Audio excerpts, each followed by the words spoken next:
പഴയ ഹിമാലയൻ വെച്ച് നോക്കുമ്പോൾ വളരെ ബെറ്റർ ആണ്. ഓഫ് റോഡ് പോകുമ്പോൾ കുറച്ച് നമുക്കൊരു സ്കില്ല് വേണം. ഇത് അത്യാവശ്യം വെയിറ്റ് ഉണ്ട്. ഹെഡ്ലൈറ്റ് പറയുമ്പോൾ ഹാലജന്റെ അത്ര പെർഫോമൻസ് ഇല്ല. എന്തായാലും ഒരു ആഫ്റ്റർ മാർക്കറ്റ് ഫോഗ് ലൈറ്റ് എന്തായാലും വെക്കേണ്ടി വരും. നമ്മള് KTM വണ്ടികളിലൊക്കെ ഉള്ള ഒരു പവർ പുഷില്ലേ, അത് ഇതില് ഫീൽ ചെയ്യും. സിറ്റിയില് ഫ്ലിക്കബിലിറ്റി ഒക്കെ അത്യാവശ്യം ഓക്കെയാണ്. വണ്ടി ഹാൻഡ്ലിങ്ങും ടേണിംഗ് റേഡിയസും ഒക്കെ നല്ല രീതിയിലുണ്ട്. ഇനി നമുക്കറിയാനുള്ളത് ഈ ഒരു ഹിമാലയന്റെ മൈലേജ് ആണ്. അപ്പൊ ഒരു സർവീസ് കഴിഞ്ഞപ്പോഴത്തേക്കും ഭയങ്കരമായിട്ട് മാറി. വണ്ടി ഭയങ്കര സ്മൂത്ത് ആയി, എഞ്ചിൻ ഭയങ്കര സ്മൂത്ത് ആയി, ഹീറ്റിംഗ് കുറഞ്ഞു വണ്ടിയുടെ. നെഗറ്റീവ്സ് എന്ന് പറയുമ്പോൾ ഒന്ന് രണ്ട് കാര്യങ്ങളുണ്ട്. റോയൽ എൻഫീൽഡിന്റെ വണ്ടിയാണോ എന്ന് തന്നെ നമ്മൾ ചിന്തിച്ചു പോകുന്ന രീതിയിൽ അവർ അടിപൊളിയാക്കി ചെയ്തിട്ടുണ്ട്.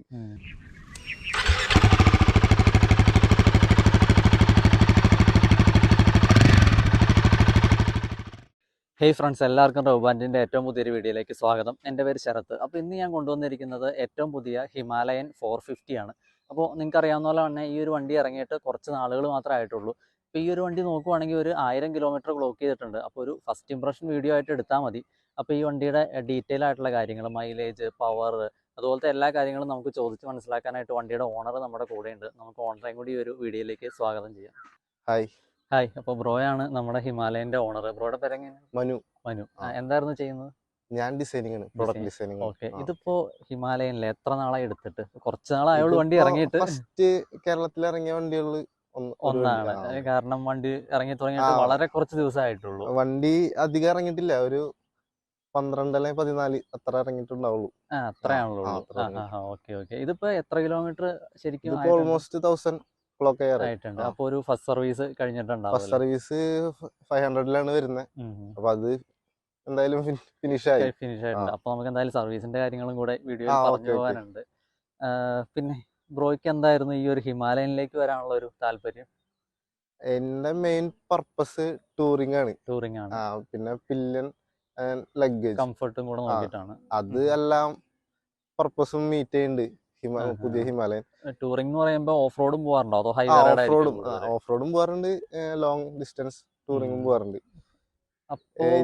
വേറെ ഏതെങ്കിലും വണ്ടികൾ കമ്പയർ ചെയ്തായിരുന്നു? അപ്പോ ഞാൻ ട്രയംഫിന്റെ സ്ക്രാംബ്ലർ 400X നോക്കിയിരുന്നു. പക്ഷെ അത് ലോങ് റൈഡിന് കംഫർട്ട് അല്ല, ഡെയിലി യൂസിന് പക്ക കംഫർട്ടാണ്.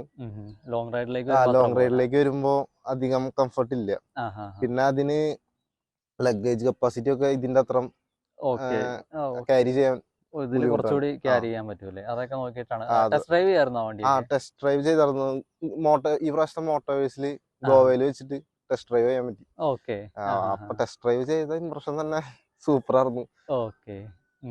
പിന്നെ വണ്ടി എടുത്തോണ്ട് പിന്നെ അധികം ഫ്രണ്ട്സ് ഒക്കെ ഭയങ്കര സപ്പോർട്ടായിരുന്നു.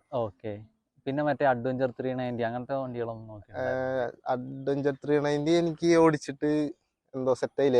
വണ്ടി സൂപ്പർ വണ്ടിയാണ്. എന്റെ ഒരു ഇതായിട്ട് ഇഷ്ടപ്പെട്ടത് ഇതാണ്. അപ്പൊ ബ്രോ, പിന്നെ നമുക്ക് അറിയാനുള്ളത് ഇത് എടുത്ത സമയത്ത് ഇതിന്റെ ഓൺ റോഡ് പ്രൈസ് എത്രയായിരുന്നു?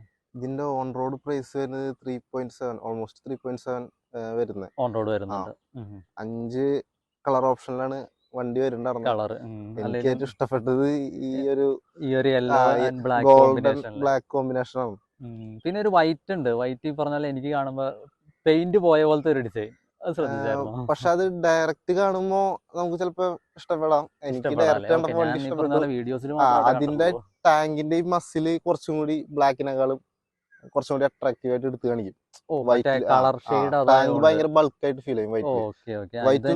ഡാർക്ക് ആയതുകൊണ്ട് അത്രയും തോന്നുന്നു. ഇത് ഡാർക്ക് ആയതുകൊണ്ട് നമുക്ക് ആ ഒരു ബൾക്ക്നെസ് ഫീൽ ചെയ്യണില്ലേ. മറ്റേ വൈറ്റിൽ അത് നന്നായിട്ട് എടുത്ത് കാണിക്കുന്നുണ്ടല്ലേ? എന്റെ ഫ്രണ്ട്സ് ബുക്ക് ചെയ്തിരിക്കുന്നത് വൈറ്റ് ആണ്. വൈറ്റ് വേരിയന്റ് ആണ്.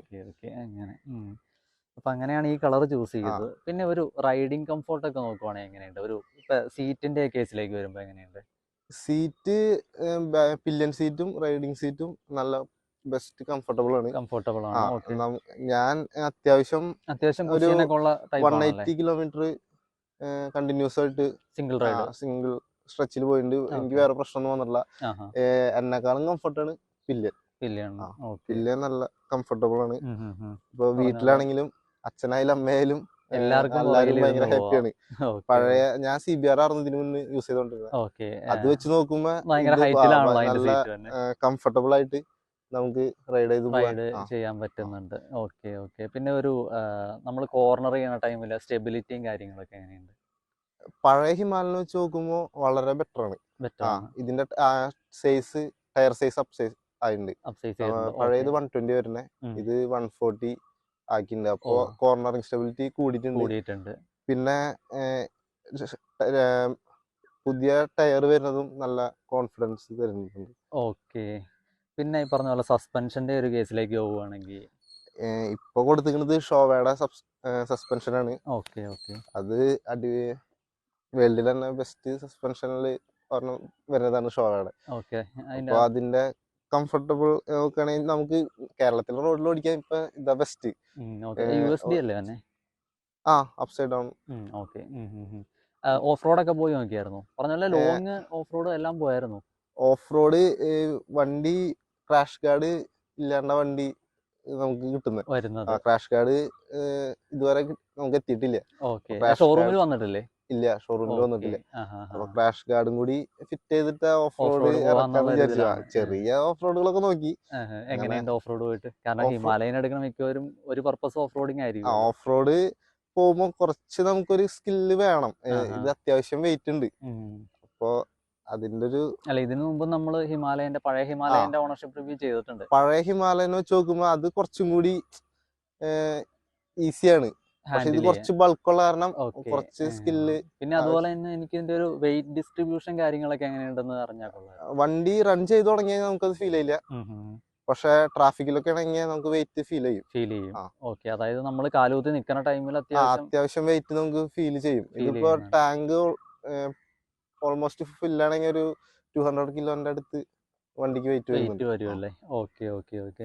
നമ്മൾ പഴയ ഹിമാലയനൊക്കെ ചെയ്ത സമയത്ത് ആ വണ്ടിയുടെ ഓണർ ഇങ്ങനെ പറഞ്ഞിട്ടുണ്ടായിരുന്നു നമ്മുടെ അടുത്ത്, ഇപ്പൊ വണ്ടി ഓഫ് റോഡൊക്കെ പോണ ടൈമിലാണെങ്കിലും വണ്ടി ഒന്ന് ചെരിഞ്ഞു പോയി കഴിഞ്ഞാൽ പിന്നെ അതോടെ വെച്ചിട്ട് മാറുക എന്നുള്ളത് മാത്രമേ വഴിയുള്ളൂ. പിന്നെ അത് അവിടെ വെച്ച് പൊക്കിയെടുക്കാൻ മസിൽ പിടിച്ചോണ്ടിരുന്ന നടക്കില്ല എന്നുള്ള കാര്യം. നമുക്ക് ഓഫ് റോഡ് പോകുമ്പോ ഫ്രണ്ട്സിന്റെ ഒപ്പം പോണതായിരിക്കും എപ്പോഴും ഒരു സപ്പോർട്ട് ചെയ്യാൻ ആളുണ്ടെങ്കിൽ നല്ലതായിരിക്കും അല്ലേ? കാരണം ഇത് വീണ് കഴിഞ്ഞാൽ എടുക്കാൻ എന്തായാലും ഒരു ഹെൽപ്പ് വേണ്ടി വരും. അത്യാവശ്യം വെയിറ്റ് ഉണ്ട്. പിന്നെ ഓഫ് റോഡ് പോയി നമ്മള് അതിനെ അഡാപ്റ്റ് ആവും. ഓഫ് റോഡ് പിന്നെ എപ്പോഴും നമ്മൾ പോയാൽ മാത്രമാണ് അത് പഠിച്ചു വരുള്ളൂ. പിന്നെ ഒരു ഹെഡ്ലൈറ്റിന്റെ ഒരു വെളിച്ചം അതുപോലത്തെ കാര്യങ്ങളൊക്കെ എങ്ങനെയുണ്ട്? ഹെഡ്ലൈറ്റ് പറയുമ്പോൾ ഹാലജന്റെ അത്ര പെർഫോമൻസ് ഇല്ല, തീരെ പെർഫോമൻസ് ഇല്ല എന്നല്ല, അത്യാവശ്യം വിസിബിലിറ്റി ഉണ്ട്. LED ലൈറ്റിനുള്ള പ്രശ്നമാണ് എന്തായാലും ഒരു ആഫ്റ്റർ മാർക്കറ്റ് ഫോഗ് ലൈറ്റ് എന്തായാലും വെക്കേണ്ടി വരും. വെക്കാനായിട്ട് ഉദ്ദേശമുണ്ടോ? ഇപ്പോ റോയൽ എൻഫീൽഡ് തന്നെ ആക്സറേറ്റ് വരുന്നുണ്ട്. അത് ലോഞ്ച് ചെയ്തിട്ടില്ലെന്ന് പറഞ്ഞേ. അത് ലോഞ്ച് ചെയ്യുമ്പോ അത് ഇൻസർട്ട് ചെയ്യാന്ന് വിചാരിച്ചു. ആക്ച്വലി ഈ വണ്ടിയുടെ ആക്സസറീസ് ഒക്കെ മാർക്കറ്റിൽ വന്നു തുടങ്ങണേ ഉള്ളൂ. ഇപ്പൊ ലോഞ്ച് ചെയ്തിട്ടുണ്ട്, പക്ഷെ നമുക്ക് സെയിലിന് വന്നിട്ടില്ല. റോയൽ എൻഫീൽഡും അല്ല, നമ്മുടെ പഴയ ഹിമാലയന്റെ ആക്സസറീസ് സ്യൂട്ട് ആവില്ല, ചാൻസ് ഇല്ല. Okay okay. അതിന്ന് എല്ലാ ആംഗിളിൽ നിന്നും വണ്ടി ഭയങ്കരമായിട്ട് വ്യത്യാസം വന്നിട്ടുണ്ട്. ചാൻസ് ഇല്ല. ശരി ശരി ശരി. ഫോഗ് ലൈറ്റ് ഒക്കെ നമുക്ക് ആക്സറീസ് ആയിട്ട് കേട്ടാം, പക്ഷെ ഷോറൂമിൽ ചെയ്യണമെങ്കിൽ നമുക്ക് വാറന്റി അങ്ങനത്തെ പ്രശ്നങ്ങൾ ഉണ്ടാവില്ല. ഇതിലിപ്പോ വേറെ ആഫ്റ്റർ മാർക്കറ്റ് ചെയ്ത് കഴിഞ്ഞാൽ ഒരു വാറന്റി കട്ടാക്കും. അപ്പൊ ഷോറൂമിൽ തന്നെ എപ്പോഴും ചെയ്യാൻ നോക്കുക. Okay okay bro. അപ്പൊ ഇനി നമുക്ക് അറിയാനുള്ള വണ്ടിയുടെ പവർ റിലേറ്റ് ചെയ്ത കാര്യങ്ങളൊക്കെയാണ്. അത്യാവശ്യം പവർ ഉണ്ടോ പുതിയ ഹിമാലയന്? നല്ല പവർ നമുക്ക് ഫീൽ ചെയ്യും. ഒരു ഇനീഷ്യൽ ടോർക്ക് ഒക്കെ എങ്ങനെയുണ്ട്? സർവീസിന് മുന്നേ ഞാൻ അധികം പുഷ് ചെയ്തിട്ടുണ്ടായിരുന്നില്ല, സർവീസ് കഴിഞ്ഞിട്ടാണ് പുഷ് ചെയ്ത് തുടങ്ങിയത്. നമ്മള് KTM വണ്ടികളിലൊക്കെ ഉള്ള ഒരു പവർ പുഷ് ഇല്ലേ, അത് ഇതില് ഫീൽ ചെയ്യും. ആ ഒരു 40 bhp നമുക്ക് ഫീൽ ചെയ്യും വണ്ടി. രണ്ട് മോഡാണ് വണ്ടിക്ക് വരുന്നത്, പെർഫോമൻസ് മോഡും എക്കോ മോഡും. പെർഫോമൻസ് മോഡില് നമുക്ക് നല്ല ഒരു പവർ പുഷ്. ഗിയർ റേഷ്യോ കുറച്ച് ലോങ് ആണ്, ഷോർട്ട് അല്ല. അപ്പൊ അത്യാവശ്യം നല്ല RPM 9000 എത്തുമ്പോ ഗിയർ ചേഞ്ച്. അപ്പൊ നമ്മള് സിറ്റിയിലും ഹൈവേയിലും റൈഡ് ചെയ്യുമ്പോൾ രണ്ടും തമ്മിലുള്ള ഒരു വ്യത്യാസം പറയാൻ പറ്റുമോ? സിറ്റിയില് ഫ്ലിക്കബിലിറ്റി ഒക്കെ അത്യാവശ്യം ഓക്കെയാണ്. വണ്ടി ഹാൻഡ്ലിങ്ങും ടേണിംഗ് റേഡിയസ് ഒക്കെ നല്ല രീതിയിലുണ്ട്. പിന്നെ ട്രാഫിക്കിൽ അടിക്കടി ഗിയർ മാറേണ്ട വരാറുണ്ടോ സിറ്റിയിലാണെങ്കിൽ? ഇല്ല, അത്യാവശ്യം നല്ല ടോർക്ക് ഉണ്ട് വണ്ടിക്ക്. എണ്ണം തന്നെ ഓൾമോസ്റ്റ് ടോർക്ക് വരുന്നുണ്ട്. വരുന്നുണ്ട്. അപ്പോൾ അധികം ഷിഫ്റ്റിന്റെ ആവശ്യം വരാറില്ല. നമുക്കൊരു തേർഡ് ഗിയറിൽ തന്നെ അത്യാവശ്യം ഒരു തേർഡ് മിനിമം ഫോർത്ത് ഗിയറിൽ സ്പീഡിലൊക്കെ തന്നെ ഓടിക്കാൻ പറ്റും. പിന്നെ എവിടെയെങ്കിലും ഒക്കെ വലിക്കാതിരിക്കുവോ, ഹൈ റേഞ്ച് അങ്ങനെ എവിടെയെങ്കിലൊക്കെ പോയായിരുന്നോ? അത്ര ഹൈ റേഞ്ച് നമ്മൾ പോയിട്ടില്ല. പക്ഷെ ഓക്കെ, എനിക്ക് എന്നാലും തോന്നുന്നില്ല അങ്ങനെ ഒരു വലിക്കാൻ ഒരു പ്രശ്നം വരുന്നു ബുദ്ധിമുട്ടുണ്ടാവുമെന്ന് തോന്നുന്നില്ല. തോന്നണില്ല. ഓക്കെ, പിന്നെ ഇതുവരെ യൂസ് ചെയ്ത ഒരു ഇതില് ഓക്കെ, പിന്നെ ഓവർടേക്ക് ചെയ്യാനുള്ള ഒരു കാര്യങ്ങളൊക്കെ അതൊക്കെ എങ്ങനെയുണ്ട്? ഈസിയാ ഇപ്പൊ. ഈസിയാണ്, അത്യാവശ്യം നല്ല റെസ്പോൺസ് കിട്ടുന്നുണ്ട്. നല്ല റെസ്പോൺസ് ഉണ്ട്. വണ്ടി ഏത് ഗിയറിൽ നിന്നാണെങ്കിലും വണ്ടി പുഷ് ചെയ്യുമ്പോൾ നല്ല പെർഫോമൻസ് ഫീൽ ചെയ്യുന്നുണ്ട്. ഓക്കെ ഓക്കെ, നമ്മൾ പോണ സ്പീഡിൽ തന്നെ അത്യാവശ്യം പോണ ഗിയറിൽ തന്നെ അത്യാവശ്യം നമ്മൾ നമുക്ക് പുഷ് ചെയ്യുമ്പോൾ വണ്ടിയുടെ എക്സോസ്റ്റ് സൗണ്ട് അടക്കം ചെറിയ ചേഞ്ച് വരും. വണ്ടി വേറൊരു ഇതിലേക്ക് മാറിയിട്ട് കയറി പോവാണ്. ഓക്കെ, വണ്ടിയുടെ ആ ഒരു നേച്ചർ നേച്ചർ സൗണ്ട് മാറിയിട്ട് കേൾക്കാം. സൗണ്ട് അതിനനുസരിച്ച് മാറും നമ്മൾ കൈ കൊടുക്കുന്നതിനനുസരിച്ച്. ഓക്കെ ഓക്കെ ഓക്കെ, ആ ഒരു എക്സോസ്റ്റ് സൗണ്ടിൽ നമുക്കത് മനസ്സിലാവും. എക്സോസ്റ്റ് എനിക്ക് ഭയങ്കര ഇഷ്ടമായി. അത് നമ്മൾ കൊടുക്കുന്നതിനനുസരിച്ച് സൗണ്ടിൽ വേരിയേഷൻസ് ഉണ്ട്. പിന്നെ ചെറിയൊരു പൊട്ടലുണ്ട്. അതൊക്കെ നല്ല രസമുണ്ട്. ആഫ്റ്റർ മാർക്കറ്റാന്ന് പറയൂ. ആഫ്റ്റർ മാർക്കറ്റ് കാണാൻ അങ്ങനത്തെ ഒരു ലുക്ക് ഉണ്ട്. ചെറിയ ഷോർട്ടായിട്ട് അത് മറ്റേ മീഡിയ കണ്ടു കഴിഞ്ഞാൽ ഇത് ആഫ്റ്റർ മാർക്കറ്റാന്ന് വേണമെങ്കിൽ പറയാം. പിന്നെ ഈ പറഞ്ഞ പോലെ ബ്രേക്കിങ്ങിന്റെ ഒക്കെ ഒരു കേസിലേക്ക് വരുമ്പോ എങ്ങനെയുണ്ട്? ബ്രേക്കിംഗ് എനിക്ക് കുറച്ചും കൂടി ഫ്രണ്ട് ബ്രേക്കാണ് ഞാൻ കൂടുതൽ യൂസ് ചെയ്യുന്നത്. ഡിസ്ക് അല്ലേ? രണ്ട് ABS വരുന്നേ ഫ്രണ്ട് ബ്രേക്കാണ് ഞാൻ കൂടുതൽ യൂസ് ചെയ്യുന്നത്. അത് നല്ല പെർഫോമൻസ് ഉണ്ട്. ഡ്യുവൽ ചാനൽ ABS അല്ലേ? ഡ്യുവൽ ചാനൽ നല്ല പക്കായിട്ട് സ്റ്റോപ്പ് ചെയ്യുന്നുണ്ട്.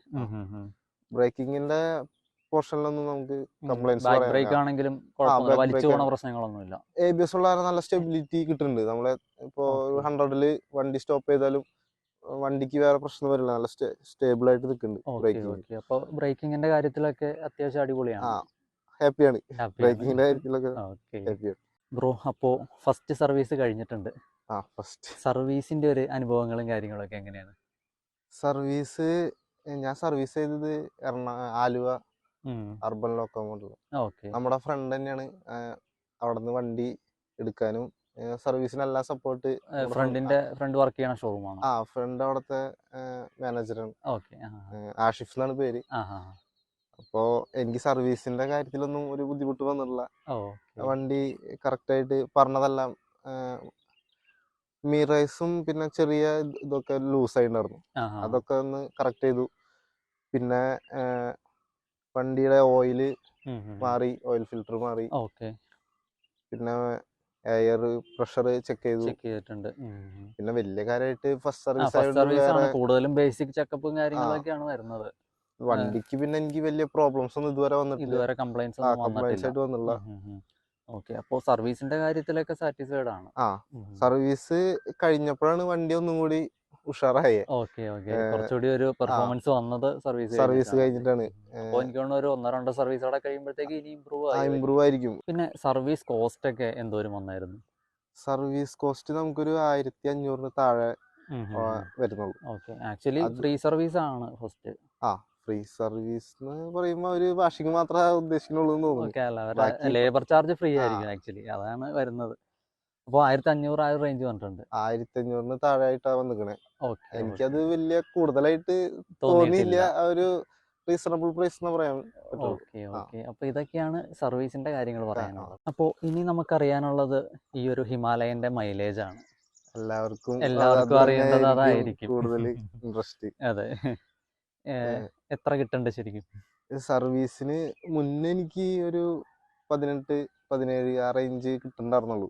അത്ര ഉണ്ടായിരുന്നുള്ളൂ. ഭയങ്കരമായിട്ട് അപ്സെറ്റ് ആയിരുന്നു. പക്ഷെ സർവീസ് കഴിഞ്ഞിട്ട് ഇപ്പൊ വണ്ടി ഓക്കെ ഓൾമോസ്റ്റ് ഒരു 30-31 ആ റേഞ്ച് കിട്ടുന്നുണ്ട് ഇപ്പൊ. അപ്പൊ ഒരു സർവീസ് കഴിഞ്ഞപ്പോഴത്തേക്കും ഭയങ്കരമായിട്ട് മാറി. വണ്ടി ഭയങ്കര സ്മൂത്ത് ആയി. എഞ്ചിൻ ഭയങ്കര സ്മൂത്ത് ആയി. ഹീറ്റിംഗ് കുറഞ്ഞു വണ്ടിയുടെ. അപ്പൊ സർവീസ് കഴിഞ്ഞപ്പോഴാണ് എനിക്ക് മൈലേജിന്റെ കാര്യത്തില് ഞാൻ ഹാപ്പി ആയത്. ഇതിപ്പോ അത്യാവശ്യം നല്ല മൈലേജ് ആണ്. ഇപ്പൊ 17 എന്ന് പറഞ്ഞ ഒന്നുമില്ല, ഒരു വലിയ കാറിന് തന്നെ ഇപ്പൊ 17 മുകളിൽ കിട്ടും. 20 റേഞ്ച് ഒക്കെ കിട്ടുന്നുണ്ട്. ഇത്ര വലിയ എഞ്ചിനിന്ന് 30 ആ റേഞ്ച് കിട്ടുന്നത് തന്നെ ഓക്കെയാണ്. മൈലേജ് 30 ഓക്കെയാണ്, ഒരു ഡീസന്റ് ആയിട്ടുള്ള ഒരു മൈലേജ് ആണ്. പക്ഷെ 17 എന്ന് പറഞ്ഞിട്ടുണ്ടെങ്കിൽ ഭയങ്കര കുറവായിരിക്കും. ഫസ്റ്റ് സർവീസ് കഴിഞ്ഞപ്പോഴാണ് ഞാൻ നോക്കിയത് മൈലേജിന്റെ കാര്യത്തില്. പിന്നെ എനിക്ക് തോന്നുന്നു ചിലപ്പോ 1-2 സർവീസോടെ കഴിയുമ്പോഴത്തേക്ക് ഇനി ഇമ്പ്രൂവ് ആവാം. അത് നമുക്ക് നോക്കണം. അപ്പൊ ഇതാണ് മൈലേജിന്റെ കാര്യങ്ങൾ പറയുന്നത്. അത് ഹൈവേയിൽ സിറ്റിയിൽ അങ്ങനെയൊക്കെ സെപ്പറേറ്റ് ആയിട്ട് നോക്കിയിട്ടുണ്ടോ? ടെസ്റ്റ് ചെയ്തിട്ടില്ല മൈലേജ്? ഇല്ല ഞാൻ അങ്ങനെ മൈലേജ് ഇതിൽ ടെസ്റ്റ് ഒന്നും കാണിക്കുന്ന ചെയ്തിട്ടില്ല. മൈലേജ് അല്ലേ? പക്ഷെ നമ്മളൊരു റേഞ്ച് അറിയാലോ. ഓക്കെ. ഇപ്പൊ ഓൾമോസ്റ്റ് ഒരു ഫുൾ ടാങ്ക് അടിച്ചു കഴിഞ്ഞാൽ ഒരു 450 to 500 കിലോമീറ്റർ നമുക്ക് കിട്ടും ടാങ്ക് കപ്പാസിറ്റി. ഓക്കെ. ആ ഒരു റേഞ്ച് വെച്ചിട്ടാണ് ഞാൻ പറഞ്ഞത്. മറ്റേ ഡിസ്റ്റൻസ് ടു എം ടി അതുണ്ട്, നമ്മുടെ ഫീച്ചേഴ്സ് ആയിട്ടുണ്ട്. ഹൈ റേഞ്ചിൽ പിന്നെ അധികം പോയിട്ടില്ല. പോയിട്ടില്ല. ഒരു മൈലേജ് അത്ര ഐഡിയ ഇല്ല. എന്തായാലും ഒരു 26 to 30 അതിന്റെ ഇടയിൽ കിട്ടും. അപ്പൊ ഹൈവേയിൽ ലോങ് ക്രൂസ് ആണെങ്കിൽ ഇതിനകം കൂടുതൽ ചിലപ്പോൾ നമുക്ക് 30+ കിട്ടും. സിറ്റി റൈഡ് എന്തായാലും ഒരു 26 താഴെ പോകാൻ ചാൻസ് ഇല്ല. ഒരു 450cc വണ്ടി വെച്ച് നോക്കുമ്പോൾ അത്യാവശ്യം നല്ല 40 bhp പവർ ഉണ്ട്, 40 mm ടോർക്ക് ഉണ്ട്. അപ്പൊ അത് വെച്ച് നോക്കുമ്പോ ഈ മൈലേജ് സാറ്റിസ്ഫൈഡ് ആണ്. അപ്പൊ ഇനി ഈ ഒരു ഹിമാലയൻ എടുക്കാൻ പോകുന്നവർക്ക് അറിയേണ്ടത് നെഗറ്റീവ്സ് ആയിരിക്കും. നെഗറ്റീവ്സ് അറിഞ്ഞിട്ട് എടുത്തു കഴിഞ്ഞാൽ പിന്നെ പ്രശ്നമില്ലല്ലോ. അപ്പൊ ഇത്രയും നാൾ ഉപയോഗിച്ചത് വെച്ചിട്ട് എന്തെങ്കിലുമൊക്കെ നെഗറ്റീവ്സ് കണ്ടുപിടിച്ചായിരുന്നോ? നെഗറ്റീവ്സ് എന്ന് പറയുമ്പോൾ 1-2 കാര്യങ്ങളുണ്ട്. അതില് ഫസ്റ്റ് ഹെഡ്ലൈറ്റ് വിസിബിലിറ്റി കുറച്ച് കുറവാണ്.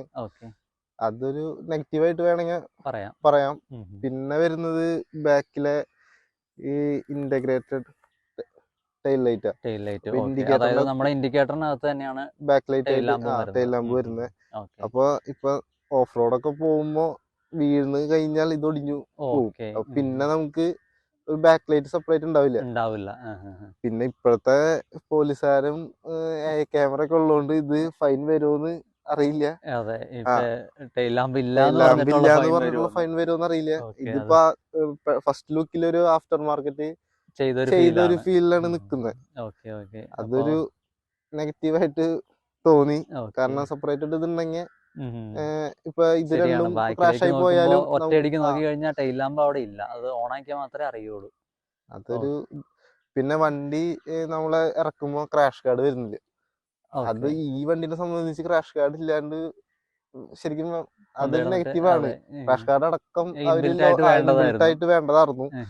ഇതിന് ഏറ്റവും അത്യാവശ്യമുള്ളത് ക്രാഷ് കാർഡായിരുന്നു. അത് തന്നിട്ടില്ല. പിന്നെ ഹീറ്റിംഗിന്റെ ഇഷ്യൂ.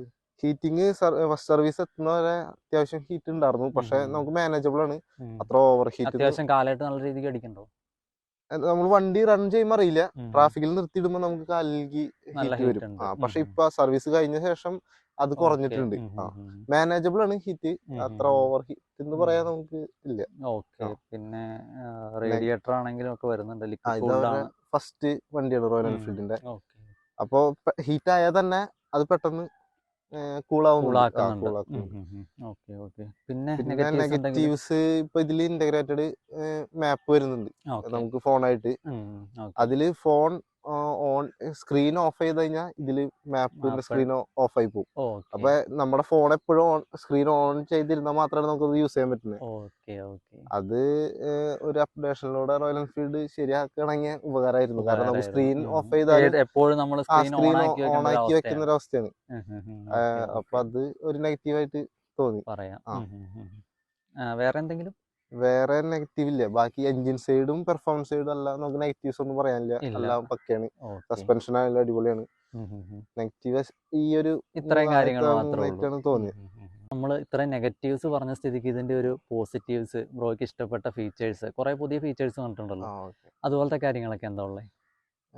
പോസിറ്റീവ് നമുക്ക് ഫസ്റ്റ് പറയാനുള്ളത് ഇതിന്റെ എഞ്ചിനും ഇതിന്റെ സസ്പെൻഷനാണ്. അത് രണ്ടും നല്ല അടിപൊളിയായിട്ട് റോയൽ എൻഫീൽഡിന്റെ വണ്ടിയാണോ എന്ന് തന്നെ നമ്മൾ ചിന്തിച്ചു പോകുന്ന രീതിയിൽ അവർ അടിപൊളിയാക്കി ചെയ്തിട്ടുണ്ട്. അതൊരു വലിയ മാറ്റാണ്. വൈബ്രേഷൻസ് പഴയ ഹിമാലയൻ വെച്ച് നോക്കുമ്പോൾ നന്നായിട്ട് കുറഞ്ഞിട്ടുണ്ട്. പക്ഷെ വണ്ടി RPM പോകുന്നതോറും ചെറിയ വൈബ്രേഷൻസ് വരുന്നുണ്ട്. പക്ഷെ അത് അത്ര നമ്മള് ബോധറായില്ല. സസ്പെൻഷനാണ് എനിക്ക് ഏറ്റവും കൂടുതൽ ഇഷ്ടമായ. നല്ല അടിപൊളി സസ്പെൻഷൻ, ഫ്രണ്ടും ബാക്കും അടിപൊളിയായിട്ടുണ്ട്. പിന്നെ സീറ്റിന്റെ കംഫർട്ട് അത് സൂപ്പർ ആക്കിയിട്ട് ചെയ്തിട്ടുണ്ട്. പിന്നെ അത്യാവശ്യം റോയൽ എൻഫീൽഡിന്റെ ആക്സറീസ് ആയിട്ട് ഇറക്കുന്നുണ്ട്. ടോപ്പ് ബോക്സും. അപ്പൊ അത് നമുക്ക് ഡയറക്റ്റ് ഫിറ്റ് ആയതുകൊണ്ട് നമുക്ക് വേറെ ആഫ്റ്റർ മാർക്കറ്റ് പോകേണ്ട കാര്യമില്ല. പോസിറ്റീവ്സ് ആയിട്ട് പിന്നെ മാപ്പ് വരുന്നത് നമുക്കൊരു പോസിറ്റീവിലും ഇൻക്ലൂഡ് ആയാം. അതൊരു അങ്ങനെ ഒരു ഇപ്പൊ ഫീച്ചർ നമുക്ക് ഉണ്ടല്ലോ അവിടെ. ഫോൺ നമുക്ക് കണക്ട് ചെയ്യേണ്ട ആവശ്യമില്ല. ഓക്കെ. നമുക്ക് മാപ്പിൽ നോക്കി സുഖമായിട്ട് പോവാലോ. ഫുൾ മാപ്പായിട്ട് തന്നെ കിട്ടും അതോ ഡയറക്ഷൻ ആയിട്ട് കാണിക്കുള്ളൂ? ഫുൾ മാപ്പ് വരും. ഓക്കെ. ആ ഫോണിൽ വരുന്ന സ്ക്രീൻ പോലെ തന്നെ അതുപോലെ അത് തന്നെ വരും. കിട്ടും. ഓക്കെ. പിന്നെ നമുക്ക് ഈ സീറ്റ് ഇപ്പോ ഹൈറ്റിനനുസരിച്ച് നമുക്ക് 3 അഡ്ജസ്റ്റബിലിറ്റി വരുന്നുണ്ട്. സീറ്റിന്റെ ഹൈറ്റ് നമുക്ക് അഡ്ജസ്റ്റ് ചെയ്യാൻ ഇതിപ്പോ ടോപ്പിലൊക്കെ എടുക്കണേ ഒരു മീഡിയം ഉണ്ട്, ലോലുണ്ട്. അപ്പൊ ഒരു 5 ഫീറ്റിന് മുകളിലുള്ളവർക്ക് 5 ഫീറ്റ് ആണെങ്കിൽ അതിന് ഏറ്റവും ലോല് ഇട്ട് കഴിഞ്ഞാൽ അവർക്ക് ഓക്കെയാണ്. അപ്പൊ അത് നമുക്ക് തന്നെ ചെയ്യാം. പക്ഷെ നമുക്ക് ഷോറൂമിലൊന്നും പോണ്ട. ഇതിലൊരു 3 ലിവർ വരുന്നുണ്ട്. അത് അഡ്ജസ്റ്റ് ചെയ്ത് നമുക്ക് തന്നെ സീറ്റ് അഡ്ജസ്റ്റ് ചെയ്യാം. അതൊരു നല്ല ഓപ്ഷൻ ആയിട്ട് തോന്നി. അതൊക്കെ ഫസ്റ്റ് ടൈം ആണ് തോന്നുന്നല്ലോ ഒരു ബൈക്കിൽ. അത് ഫസ്റ്റ് ടൈം ആണ്. അത് നല്ലൊരു ഫീച്ചറാണ്. പിന്നെ പവറാണ്. പവർ അതെല്ലാ ഗിയറിലും ആ പവർ നമുക്ക് ഫീൽ ചെയ്യും. പവർ ഡെലിവറി ഉണ്ട്. പവർ ഡെലിവറി ഇതൊക്കെയാണ് പോസിറ്റീവ്സിൽ വരുന്നത്. പിന്നെ ബിൽഡ് ക്വാളിറ്റി. ബിൽഡ് ക്വാളിറ്റി ഫോട്ടോയിൽ കണ്ടപ്പോ എനിക്ക് നമ്മള് അത്ര പ്രതീക്ഷയില്ല. പക്ഷെ ഡയറക്റ്റ് വണ്ടി കണ്ടപ്പോ എനിക്ക് ഭയങ്കര ഇഷ്ടമായി. നല്ല ബിൽഡ് ക്വാളിറ്റി ഉണ്ട്. നല്ല നീറ്റ് ആൻഡ് ഫിനിഷ്ഡ് ആണ്. അധികം മറ്റേ വയറും ഇതൊന്നും എക്സ്പോസ് ചെയ്ത് നിൽക്കണില്ല. എല്ലാം കറക്റ്റ് ആയിട്ട് മാനേജ് ചെയ്തിട്ടുണ്ട്. വണ്ടി ഫോട്ടോയിൽ കാണുന്ന പോലെ അല്ല നേരിട്ട് കാണുമ്പോ. എല്ലാരും ഞാൻ ഈ പറഞ്ഞ പോലെ ഫസ്റ്റ് ടൈം ആണ് നേരിട്ട് കാണുന്നത്. എന്താ പറയാ ആ ഒരു സൈസ് ഒക്കെ നമ്മൾ നേരിട്ട് കണ്ടാൽ മാത്രമേ ഫോട്ടോയിൽ നമ്മൾ കാണുമ്പോൾ നമുക്ക് മനസ്സിലാവില്ല. പക്ഷെ വണ്ടി നേരിട്ട് കാണുമ്പോൾ നമുക്ക് ഭയങ്കര ഇഷ്ടം. നല്ല നീറ്റാണ്. പിന്നെ ഒരു പോസിറ്റീവ് വരുന്നത് ഇതിന്റെ ടാങ്ക് കപ്പാസിറ്റി ആഡ് ചെയ്തിട്ടുണ്ട്. 17 ലിറ്റർ വരുന്നത്. അതൊരു നല്ല കാര്യമാണ്. ലോങ് റൈഡ് ചെയ്യുന്നവർക്ക് അത് ഭയങ്കര ഉപകാരമായിരിക്കും. എപ്പോഴും റീഫ്യൂൽ ചെയ്യേണ്ടി വരില്ല. ഇതൊക്കെയാണ് പോസിറ്റീവ് സൈഡ് വരുന്നത്. പിന്നെ എക്സോസ്റ്റ് വേണമെങ്കിൽ നമുക്ക് ഇൻക്ലൂഡ് ചെയ്യാം. അത് നല്ല നീറ്റ് ആക്കിയിട്ടുണ്ട്. ചെറിയ ഷോർട്ട് ആക്കിയിട്ടുണ്ട്. ബ്യൂട്ടിഫുൾ സൗണ്ട് ആണ്. കാണാൻ നല്ല ഭംഗിയുണ്ട്. അതെ, എക്സോസ്റ്റ് നോട്ട് നമുക്ക് എന്തായാലും കേൾപ്പിക്കാം. ഓക്കെ.